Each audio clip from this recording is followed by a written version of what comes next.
tingnan ninyo kung paano namin tinatanggal, no? Paano namin tinatanggal o paano namin tatanggalin itong molder, no? Kasi 15 to 18 minutes pwede na natin tanggalin yung ating molder. Ayan, 15 to 18 minutes. So ganito kasimple, dual po yung molder natin, no? 4x4 by 8 feet po, standard size natin. Pwede din tayo magpa-customize. Pwede din tayo magpo-customize depending on your needs, okay? But ang standard natin 4x4 by 8 feet. Dual po ito, pwedeng dragon fruit post, pwedeng page fruit post, okay? Ayan, no? Diba? So napakabilis lang siya, no? Kumpara mo doon sa mga machine.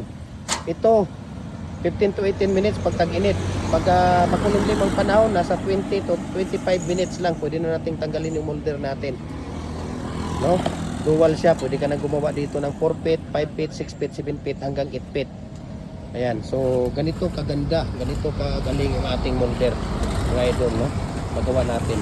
So mayroon tayong fix. Ito po ang ginagamit natin. Detachable po ito na 4 holes. Detachable na 4 holes, no?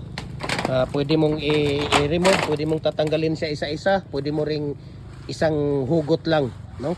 Gaya nito. Ayan. Oh, di ba? Ganito kabilis. So i-follow nyo yung YouTube channel natin, Gem Hardware Cucumber Concrete Products, Balulang Branch. Facebook page natin, Gem Hardware Cucumber Concrete Products, Balulang Branch. Gem Hardware Cucumber Concrete Products, Kanituan Branch. Tripoli Anip Cucumber.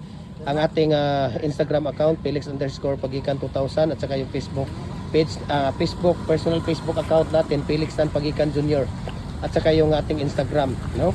Gem Hardware Cagayan de Oro or Felix Tan Pagikan Jr. Dahil nandito lahat ang mixing ratio ng ating mga ginagawa. Okay?